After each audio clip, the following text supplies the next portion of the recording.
I kind of talk about our competition being against ourselves because I do believe we're so far ahead in terms of usability, functionality, customer success, testimonials, and everything else. And to stay ahead, we're going to have to react to the market versus like looking around at what other people are doing. And that's a combination of product, customer, marketing, sales, business model, like all of those things.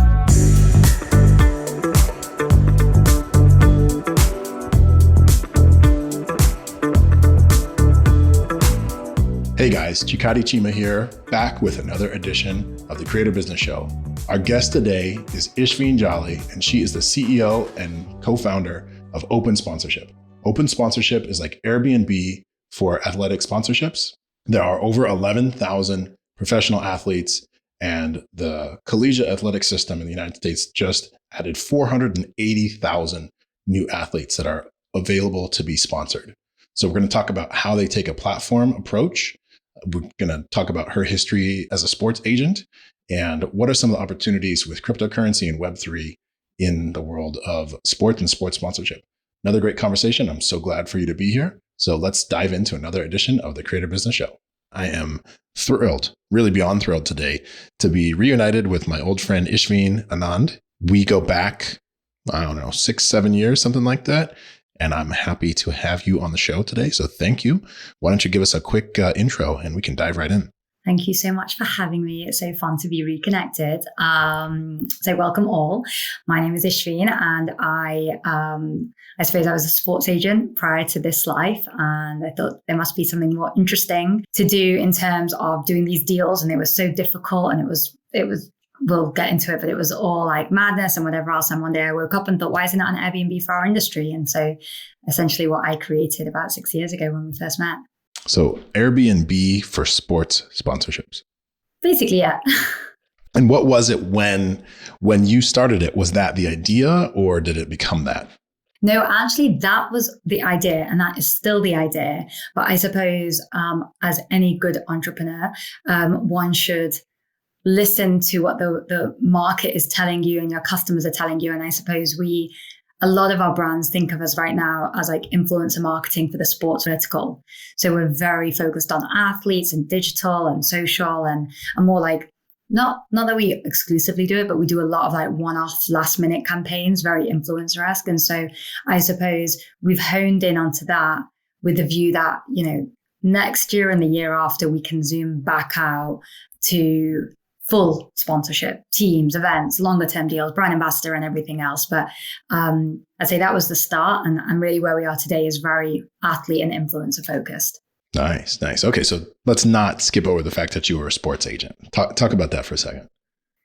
Yeah. So I grew up playing sports, and it was a huge part of my childhood. I think, it made me everything I am today. So I graduated from Oxford and I was a management consultant for a couple of years, and my heartstrings were pulling me back into the sports world. And so, there's really, when you say sports agent, there's really kind of two types. There's like legal contracts, which is bigger in America than it is elsewhere, where you're usually just with your national team. And then there is marketing side. So I kind of fell into sponsorship and like sports marketing, but like absolutely fell in love. I just thought, if you are a brand and you can literally buy your way onto the field of play, whether it's the Super Bowl or just like a golf tournament or whatever else, or you can literally pay your childhood hero to wear your brand or promote you on social media, like the impact of that, that kind of MasterCard, like money can't buy experiences, like sponsorship is almost like a money can't buy experience, although you can buy it. And so just fell in love with sponsorship and did well, fortunately. And I thought I kind of just wanted it to make it a marketing channel that everyone used. I would massively get frustrated when I was speaking to brands and they were like, oh, we don't do sponsorship. It's too expensive, or it's too complicated, or it's too XYZ. And I was like, no, it's not. And then obviously open sponsorship was a good way to solve that. Yeah. And so what are some things that people don't understand about the athlete sponsorship world that only someone who was a management consultant turned sports marketer could understand and appreciate? Yeah, I think, back in the day, what would happen is you would pick an athlete, right? And then you do a creative with them, a photo shoot that would cost you thousands of dollars. And then you'd have to spend thousands of dollars buying TV ads or radio ads or billboards to promote the ad you just made.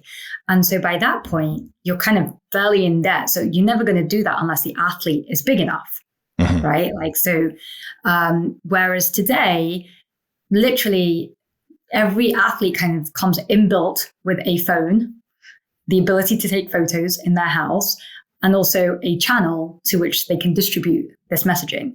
So essentially, you've got rid of a lot of the unknown around the sponsorship. Like, how am I going to leverage it? How am I going to activate it? Like, is it the right person? It's so easy to test all of these things out. And so I'd say it's not just that. I suppose I was lucky that it wasn't just that, I had this brilliant idea, but it was also a case of like the market shifted itself to allow the non-top 1% to be really relevant. So I think most people today go, well, if I don't use the top guy, what's the point? Well, of course there's a point, right? Like, in terms of authenticity, in terms of ROI, in terms of flexibility, like there's, at the NFL is like 1,800 NFL players.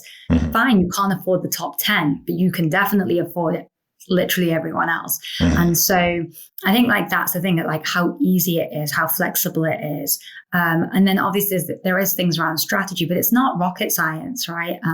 Pick a guy or girl who's like authentic to your brand, right? And like, let's find them, let's use data. So I think there's just, we've really just like peel back the layers of like what it means. And partly, back in the day, whether it's whoever it was, like real estate agents or matchmakers or anyone, that everyone wants to make their craft seem very difficult, right? Like the original podcast people were probably like, this is really difficult, and you build up an audience and it takes time. And then you come along and you're like, actually, I can just do a great job and, whatever else. And so I think we really demystified and said, actually, it's not that complicated. You don't need 10 people in the middle. You don't need legal teams and months of negotiation.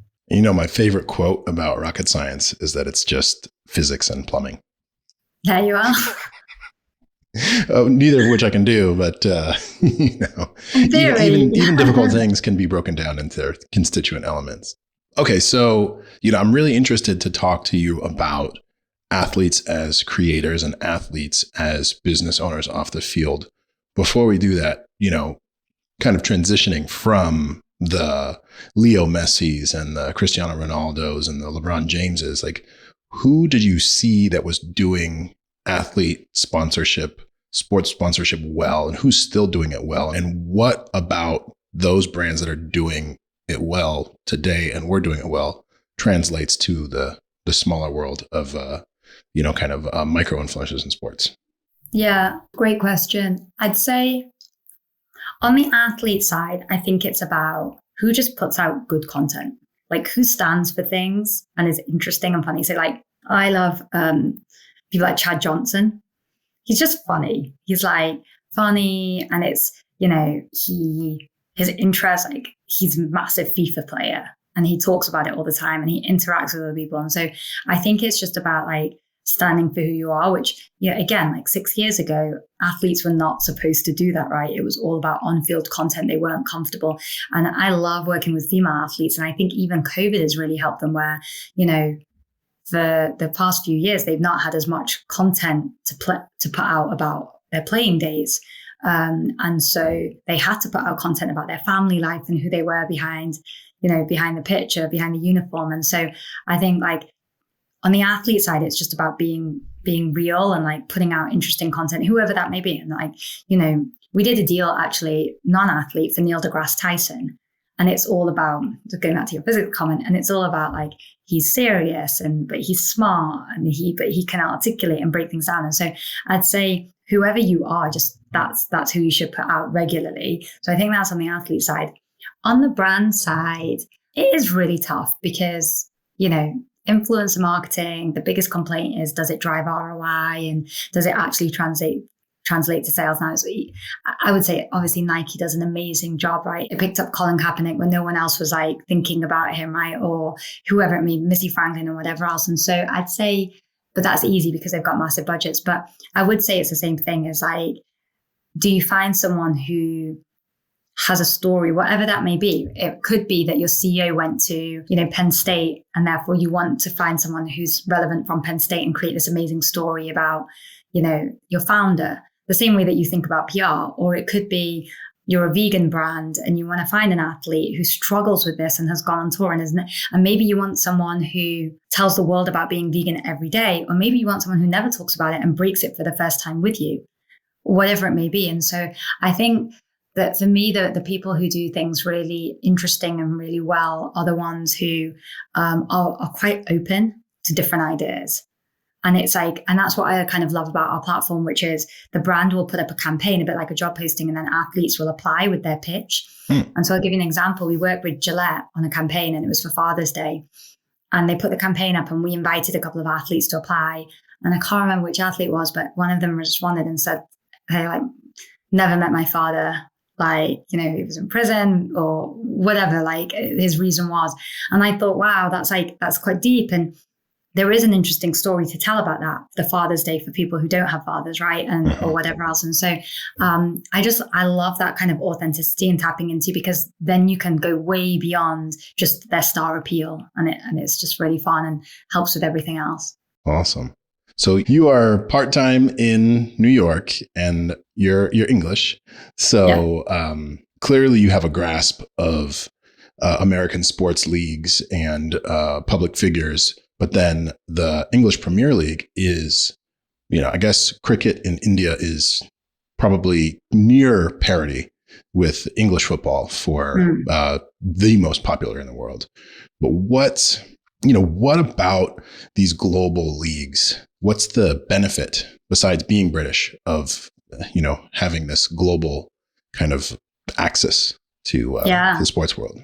Yeah, great question. I would say, I think it's huge. I mean, I don't think we've tapped it quite yet.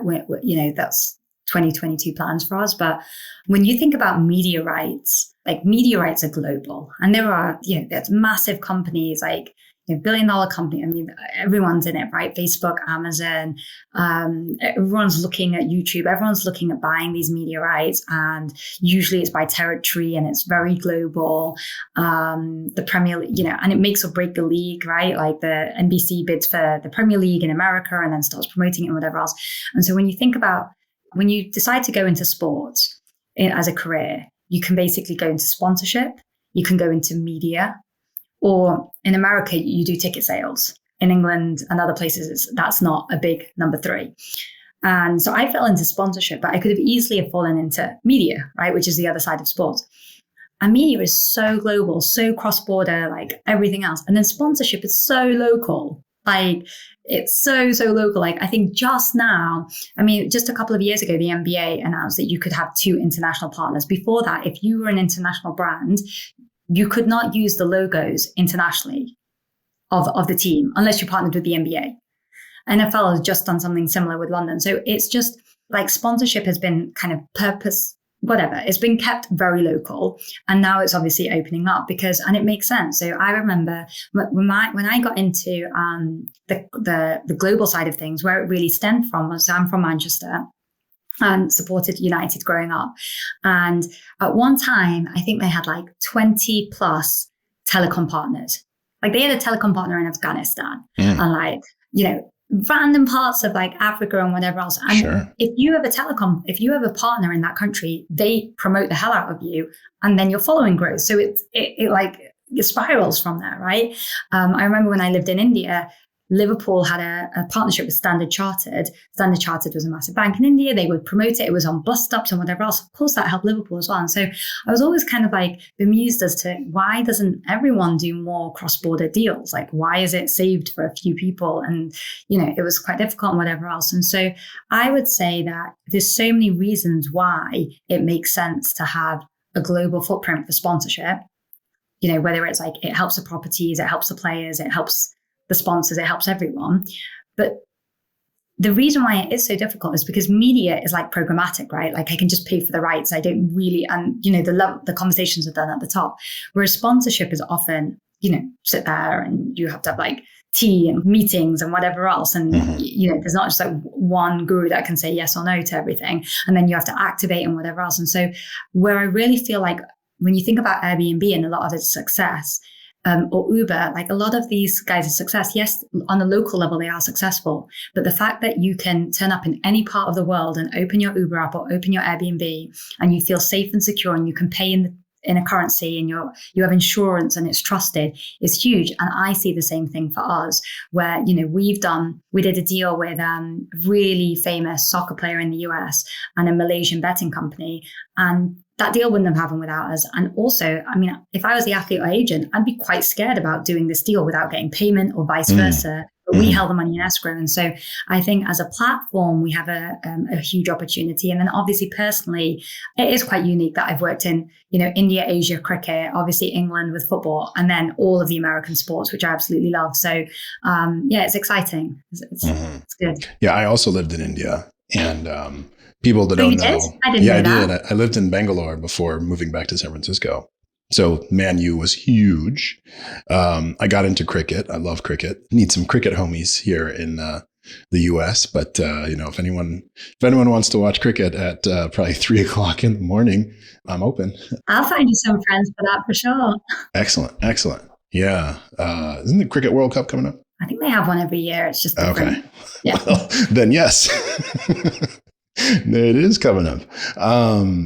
So, cricket, I think it was either the first or the second year of the Indian Premier League of cricket when I lived in Bangalore. And that was so fun. Royal Challengers in Bangalore, went to see them. And, it just lends itself to sponsorship. The teams are sponsored, the jerseys, the field, same thing with Formula One, but then some sports are harder to sponsor. And so that means that there's less revenue, which again means that the athletes are, I'm sure very grateful for a platform like Open Sponsorship. Yeah, absolutely. And I think one of the other things that we really kind of leaned into was we try and work with companies that are naturally interesting to the athlete, because that's like a win-win for everyone, right? Like you get lower rates to work with the athlete because they're genuinely interested. They can partner with companies that are naturally like aligned with who they are. So, whether that's like CPG or, we see all that like CBD when that kind of came out, that was a huge category, fashion, lifestyle, VR, electronics. Now NFT is a big craze and, the athletes are interested in these new age things as well. And so I think that's like another thing where, we're not just going to like Fortune 100, of course, like we work with Walmart and it's great and I love it. But at the same time, we've got a nice blend of like new tech mattresses that the athletes genuinely want to sleep on combined with everything else. Okay. So we think of athletes as doers, right? We think of athletes as superhuman in many senses, but we don't often think of them as creators. And I was really excited to have this conversation because, to your earlier point, when they were no longer able to practice their craft on the field, they were still very interesting people. And so creating stories, they're storytellers. We're used to seeing the stories unfold in front of 60,000 screaming fans, but they're storytellers and they're entrepreneurs, and I think you have unique insight into how athletes get to flex as entrepreneurs and storytellers. What about an athlete makes them a unique and powerful storyteller? Yeah, I think great question. So firstly, not everyone is. Like, frankly, there are many athletes who they're not natural content creators. They don't enjoy it. They're also being paid by their craft, hopefully.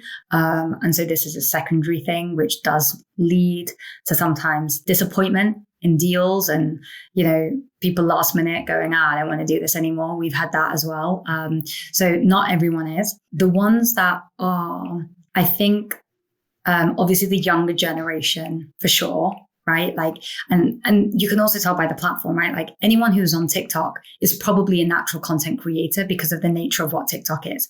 Whereas Instagram, it's easier to never have video, to just put up kind of images from Getty or whatever else.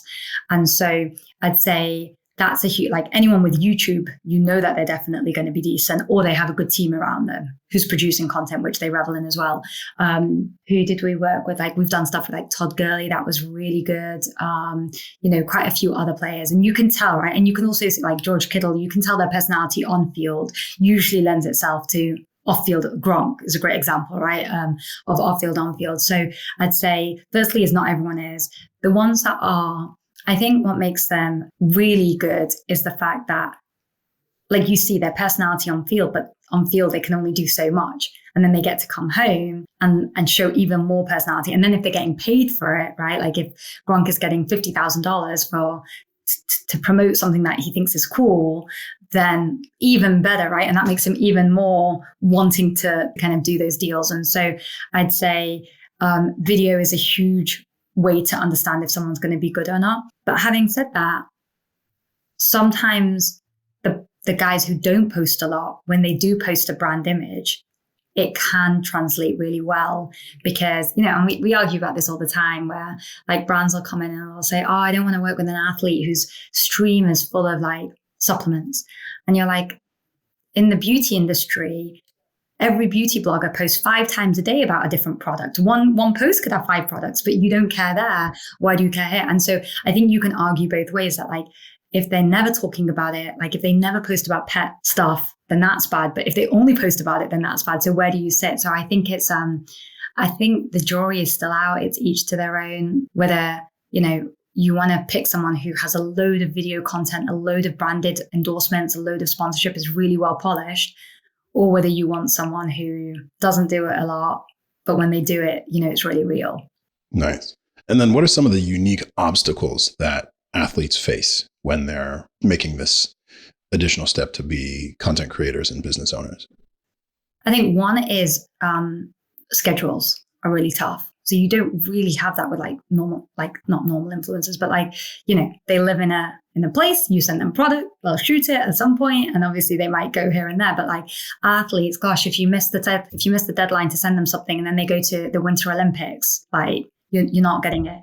We've done things with like NBA players, and when they're on the road, like they're on the road and they might not come back for ages. And if they come back, it's like a 24-hour window. So I think scheduling can be really, really difficult.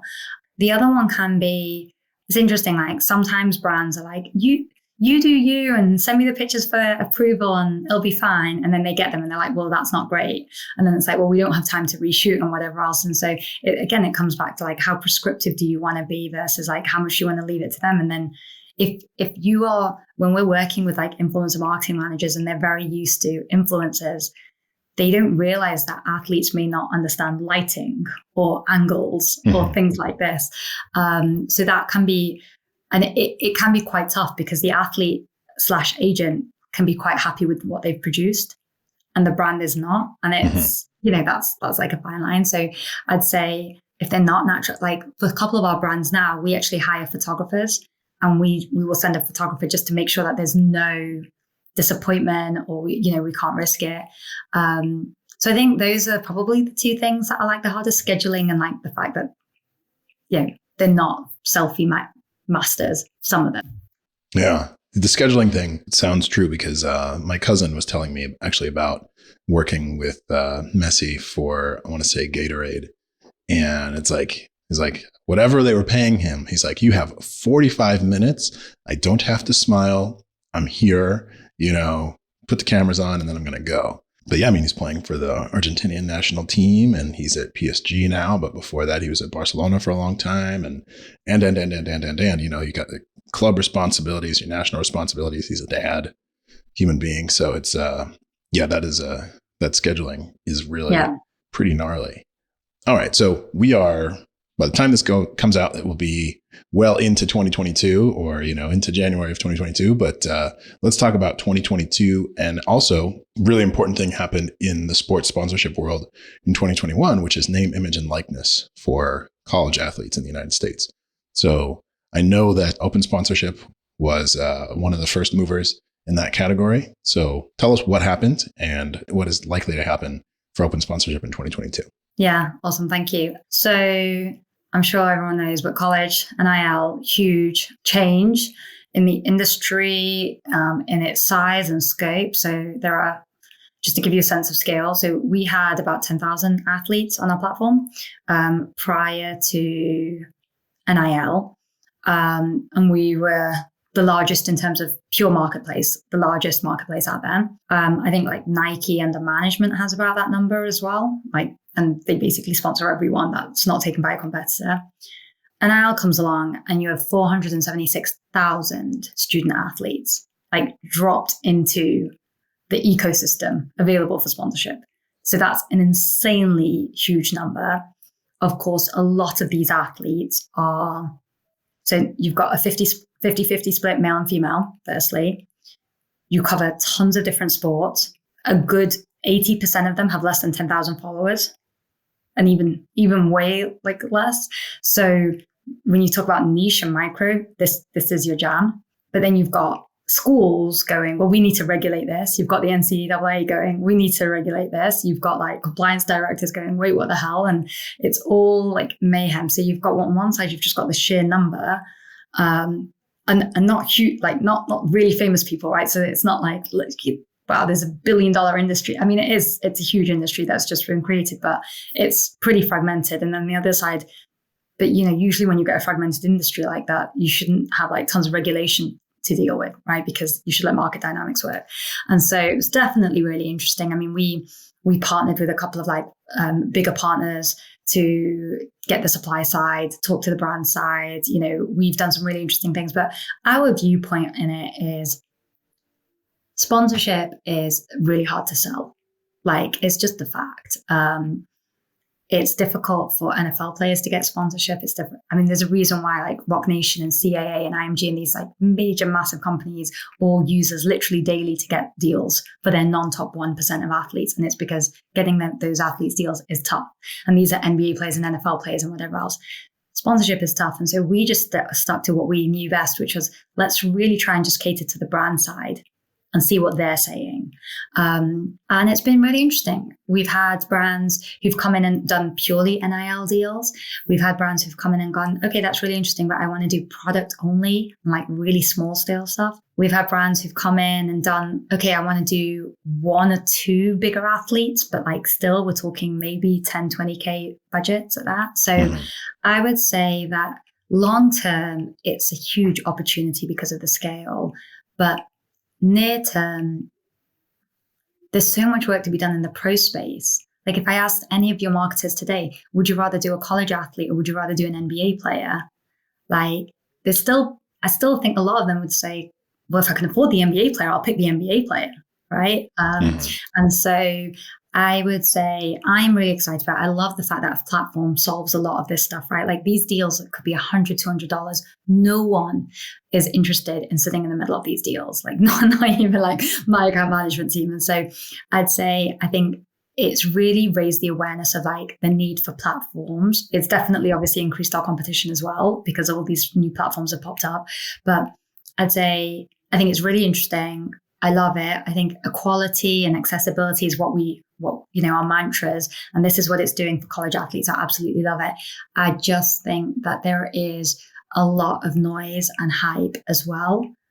And for that reason, I still enjoy spending probably more time in the pro space and solving those challenges, which don't have so much regulation, noise, and you can move faster there. On open sponsorship, you could transact a $200 sponsorship of a college athlete, 200.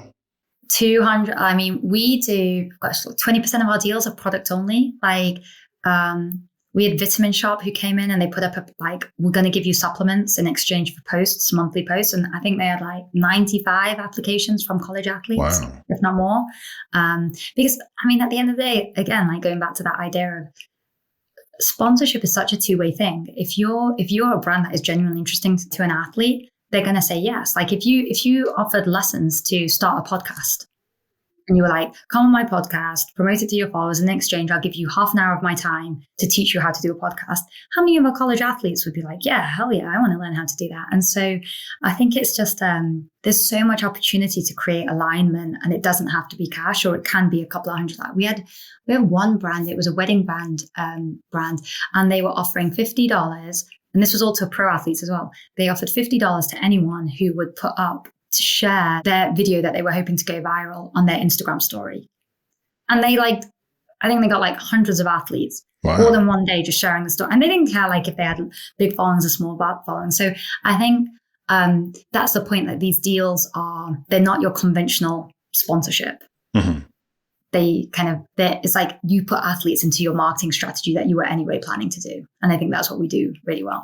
That's really fascinating. I mean, as you're telling me, I'm just thinking, if I'm an athlete and I really don't, I don't care as long as it's not offensive. It's like, hey, I'll do this. No one is asking me to post to my Instagram for $50, but because I'm an athlete, because I have an identity, then it's worth it. And it's like, hey, that's an interesting thing to do. When I'm at the gym, I can tell my other teammates, like, hey, I got paid $50 to post this. Like, yeah, did you? So there's that aspect of it. I'll tell you a funny story. So we did a few years ago, we did a campaign with Torian Prince before he went to the Nets. I think he was at the Heat he was at the Hawks at the time, I think. And he put up a post for us, an Instagram post with this brand, and it was his last playoffs match. I think they were about to get knocked out. And he put this post up. So he, that evening, is about to play in the NBA playoffs. Fine, it was first round, but still the playoffs. And he put this post up. And the comments underneath were like, oh, you got sponsored. You entered the big leagues. I'm like, the guy's about to play the NBA playoffs. But because he had sponsorship, he's seen as like entering the big leagues. And I think that is the other thing about sponsorship, that it's like, I want to get sponsored. Like, I think it's cool if someone like paid me or like just gave me free stuff to like promote, right? So I think there's like, obviously at the top end, like LeBron James or whoever else, of course, it's very one-way sponsorship. But for everyone else, it's almost like, we did the first deal between Sperry's and a Paralympic athlete. I'm like, that's pretty cool, right? Like for the brand, but also for the athlete. Like there's some, like when we do deal, I think we did a deal with Birchbox and a tennis player in the US Open. Birchbox is definitely the bigger brand than the tennis player. So I think there's also something about that, like brands are brands as well, right? And, it's cool for athletes to be sponsored or for someone to like take the time to send them product or whatever else. It's like the blue check mark on your Twitter exactly. or Instagram. Yeah. Do you sponsor any like skateboarders or snowboarders or, obscure? Because now I'm just starting to see actually there are these amazing women roller skaters and they have 20, 30,000 Instagram followers, maybe even more. And they're basically gymnasts on roller skates, but because they're doing it on a concrete track or in a skate park, they're really risking their life. So maybe there's a new vertical there. There you are. Yeah. Okay. So the sheer volume of college athletes, you said 487,000. Yeah. I guess in aggregate, if a brand was really smart about what they were doing and they could get a couple thousand impressions per athlete, they could really create quite a tsunami of brand awareness, even at a very, very small level, because that's, potentially billions of impressions a month with, all the people that could be on the platform. That's really quite something. So then, we were talking earlier about how if you're on TikTok, you're clearly a creator. If you're on YouTube, you're clearly a creator. Maybe Instagram. But now that NIL, name, image, and likeness, is the law of the land in the United States, what are some of the things that you're seeing translate from college creators who are natives on TikTok or natives on video platforms? How is that then influencing how professional athletes are coming across as creators? It's a good question. I don't think we've seen anything. I don't think we've seen anything yet.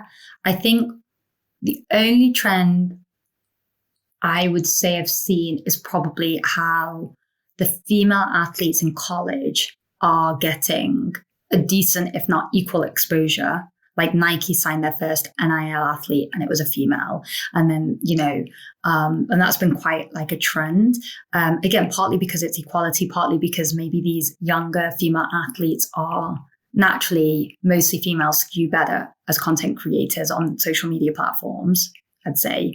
And so you'd think that like these female athletes are more comfortable. And I think traditionally older female athletes are less comfortable posting. When you talk to a lot of Olympians, they didn't grow up with it. They weren't encouraged to show any other side of themselves. I mean, they weren't really they didn't really have an audience, right? Because no one was even watching it before a few years ago or whatever else. And so I think the female athlete movement from the college space is going to spill over and get more awareness. And so we just worked with Stitch Fix, and they came in to do a men's focus campaign with us. And then we went back and said, why are you not using us for females? And then we just did a really exciting deal with them in the female space that hasn't been announced yet. And so, I think increasingly, as you see more NIL athletes being athletes, content creators, hopefully it will spill over into the pro space as well. And so you said that it's an equal number of male and female athletes. Is that because of Title IX? I think so, yeah. I mean, I'm definitely, if anyone's watching, made mistakes, apologize. But I'm pretty sure, I remember when I first moved to America many, many years ago, I remember someone telling me that there was equal amount of, I presume so, it's the same spaces, because it's basically, there is equal amounts of scholarships for male and female athletes. Now, I don't know whether actually there are more male athletes because some are not on scholarships. So not sure there, but there's a lot of female athletes, basically. Yeah, that's good. That's good. I'm just trying to think, sports like field hockey, or there's certain sports that I'm aware of that women play that I don't know if men play them at the intercollegiate level. But again, I'm not in any way an expert. I'm just I am a person who will occasionally wake up very early to watch a sports match if I'm very, very interested. Okay, so we've gone over your journey from sports agent to entrepreneur. We talked about how name, image, and likeness, became a regulated revenue source for college athletes now, and even there's a high school basketball league, right? Mm-hmm. Yeah, we're quite in an interesting world. Okay, so now there's competition for open sponsorship. You guys were trailblazers, avant-garde of this six plus years ago. So what does competition mean for you, and what does it actually mean for the athletes that can get sponsored? Yeah, great question. I'd say, look, there's always competition, right? It just depends how direct it is. So when we first launched, we were very new to the market and new to what we were doing. I mean, we had predecessors who tried and failed or pivoted. And so when I launched open sponsorship, I thought we were the first, and it turns out no one's ever the first, right? It's just they've changed morphed into something else. And so I'd say, back then our competition was influencer marketplaces, agencies, people not doing sports. It was hard to try and convince people to do sports. And that still is our first question whenever, any of our sales team get on the phone, they're like, are you sold on athletes? If yes, great, tell me why. If not, let me convince you, kind of thing. Why not? Let me convince you. So I'd still say we compete with every other form of marketing, affiliate, influencer, Facebook, Google, whatever else. Within the sports space, we compete with agencies. We compete with trying to do it yourself, right? I could DM student athletes and try and get through to them. And then of course we have marketplaces. So that's your direct competition. For me, I think our only competition is against ourselves, honestly. It's our ability to innovate, keep pushing the boundary and, testing, right? Testing new business models. A few years ago, pre-COVID actually, we would do we thought we were more of a SaaS platform. We're a SaaS-enabled marketplace. And so, 6-month contracts, and then we tried to do 12-month contracts, and we commission that way and everything else. And then COVID hit, and we let go of all of our minimum commitments and everything else. We tried something completely different. And now, and I think one of the reasons we've got bigger clients is our flexibility around selling the way that they want to buy. And so I think, again, going back to our mission and being influencer marketing right now is you have to keep your ear to the ground and what's the customer doing now. In a time that's so tumultuous, if you don't even know if you're going to have a job in 6 months, you're definitely not going to sign a contract for 6 months, right? You don't know if COVID is going to allow you to even have that event. We don't even know if the Super Bowl is going to happen, frankly. So you got to just keep up with that. And so that's why I kind of talk about our competition being against ourselves, because I do believe we're so far ahead in terms of usability, functionality, customer success, testimonials, and everything else. And to stay ahead, we're going to have to react to the market versus looking around at what other people are doing. And that's a combination of product, customer, marketing, sales, business model, all of those things. Spoken like a true CEO.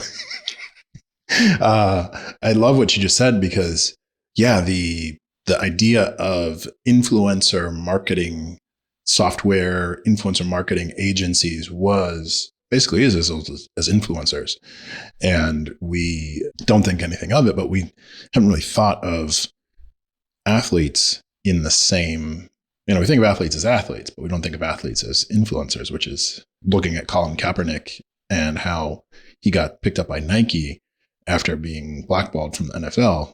We do see again how influential athletes can be, and using their technology platforms and using their social media to really drive behavior. It's kind of like obvious in hindsight, and the fact that there were people trying to get Instagram influencers to promote their products. But yeah, merging the two is definitely obvious in hindsight. But like you said, there is no first. That's great though, also, because then it's like, okay, well, we're not going to be the first to do anything, but we want to be the best when we get there. Yeah, 100%. So what's what does 2022 hold for you? And I'm sure you're not just looking at the next 4 quarters, but succeeding in 2022 means into 2023. Yeah. What?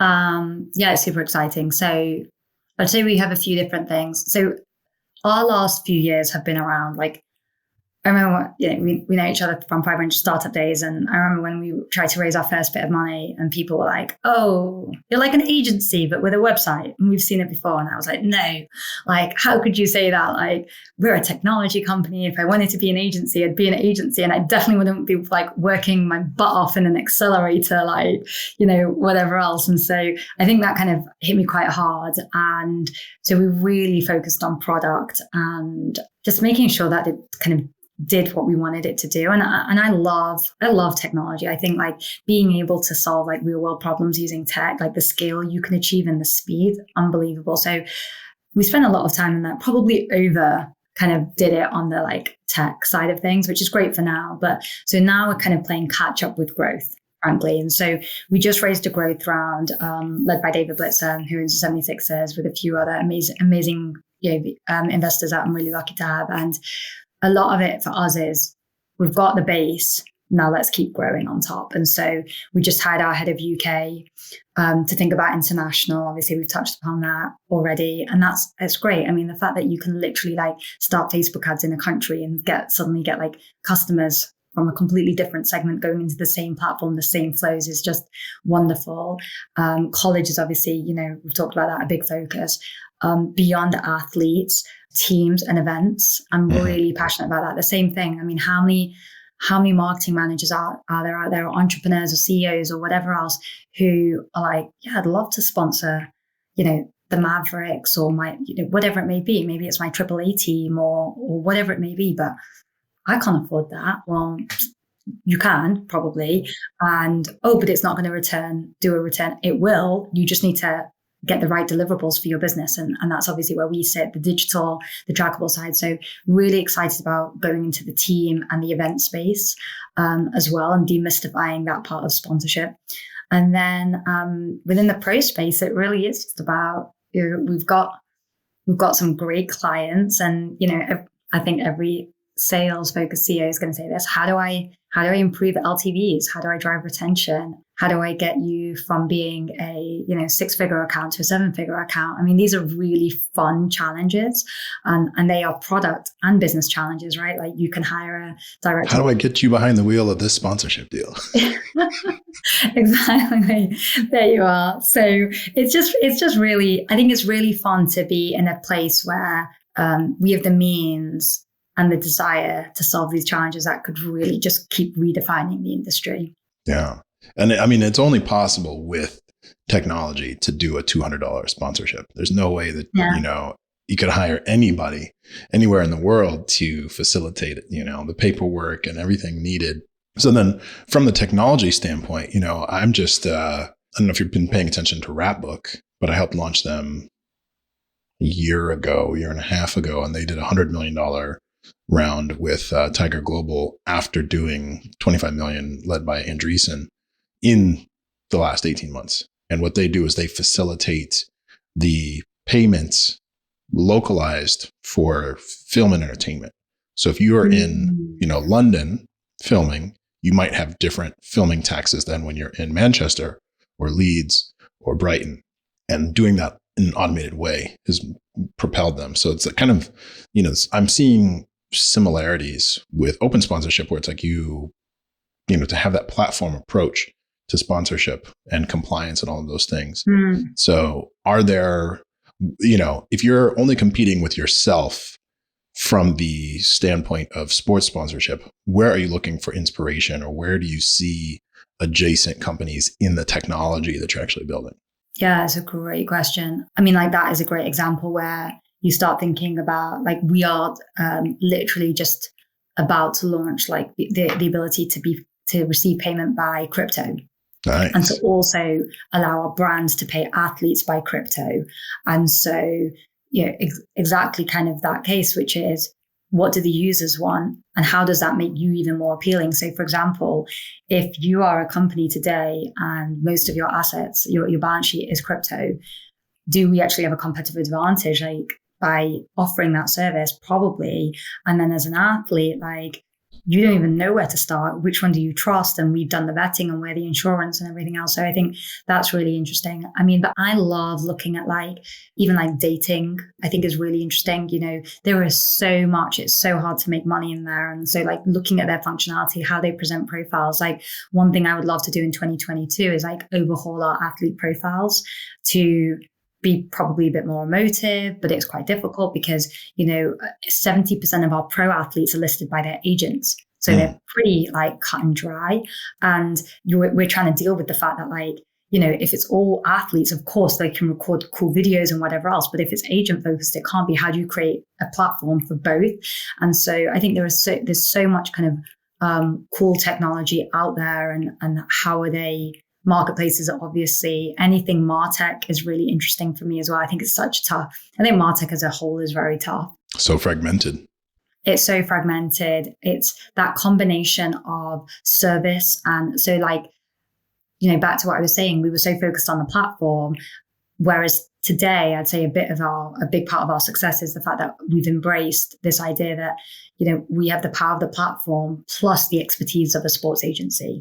And I think that's really quite unique where, when we hire AEs in our sales team, we look for people who've come from a marketing background, and that could be affiliate, it could be influencer, it could be SEO, but we want people to bring other frames of marketing, and we teach them then how to be like in the sports world versus like only finding sports people or SaaS people or whatever else. So I think there's so many places to learn from, honestly, and like implement within us. Yeah. Are you going to be the first to market with the distributed crypto payments, like micropayments for athletes in crypto? I think so. That is very exciting. Yeah. Because that's, again, listening to the market. If the mayor of New York City says he's going to take, the mayor-elect of New York City says he's going to take payment as mayor in crypto, and a lot of, NFL athletes are saying they're going to take at least some of their salary in crypto, being able to distribute that on a much lower scale. That's skating to where the puck is going. That's exciting. Yeah. Well, I think that's it. When you talk about competition against yourself, it literally is like you choose to do it. You choose to do the wrong thing, you lose focus and fall behind. You choose to do the right thing, so it's, I think that's like my hardest job is like, where do you spend your time and what do you decide to do? And then is it going to be all forms of crypto? Is it just going to be Bitcoin, Ethereum? How deep into the Web3 are you going to get in? Yeah, I definitely worry. So definitely Bitcoin, Ethereum. I kind of worry about anything else because we're paying out, suddenly the athlete thinks they're about to get X and it's Y, and then we have to take the risk. So I think we have to be really careful of that. So I would say like the safer cryptos right now. And then obviously the other aspect is if you are and we're working with a lot of NFT and cryptocurrencies right now, crypto companies. So if you are offering your own coin and the athlete accepts, that's fine. But then it has to be like, it can't be converted to a dollar value that we're held accountable to. So we're thinking through all of that stuff. It's so powerful. And it's really, that really is super exciting because I watch a ton of Premier League football, and I watch some of the Italian teams, top 6 Italian teams and a couple of Spanish teams and PSG sometimes. When it's like there are crypto sponsors for every major league. I was in Miami a couple of weeks ago, and FTX just bought the naming rights to the Miami Heat Arena from American Airlines, and Crypto.com bought the naming rights from the Staples Center for the Los Angeles Lakers. And then when you watch the Warriors, you see Coinbase on the floor of the arena there. So, this is definitely the future. And I mean, it's volatile and all of that, but the fact that these crypto companies are splashing out on athletic sponsorships means that, there's only one direction for this. And I'm not saying that as a maximalist. I'm just saying that it's like, pay attention, right? Yeah, no, absolutely. I mean, but having said that, like they just, I think some crypto brands were banned from doing like TV advertising in the UK, I think it was. And so it's interesting because, there's obviously a bit of a risk here. And I think, again, like from my side, I'm like, I don't want to get into trouble by like something going, but I think definitely for crypto, there's enough.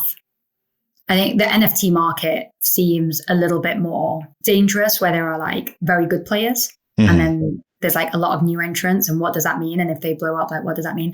But I think it is, it's one of those things where there's a generation of people who are way smarter than me, who are making all of this work. And I just feel like we'll be left behind if we're not embracing this right now. And sure. But I mean, if you're saying that someone would do a $50 sponsorship because they're bored, what have you, and it's like, how would you like to get $50 in Ethereum or $50 in Bitcoin for something, as an athlete?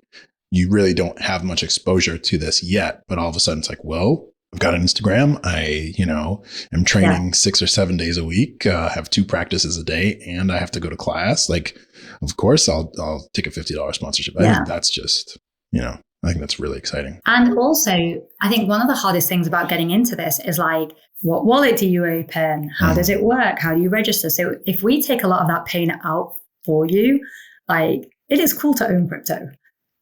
A lot of people just don't want to have to deal with like all of the setting up. So if we can do that for you, then like even better. Like right now, if someone was to offer me, $50 to do a survey, I would never take it. But if they were like, hey, you get like $5 in Ethereum. Yeah, exactly. I'd be like, all right, that's kind of cool. So yeah, I think, I'm excited about it.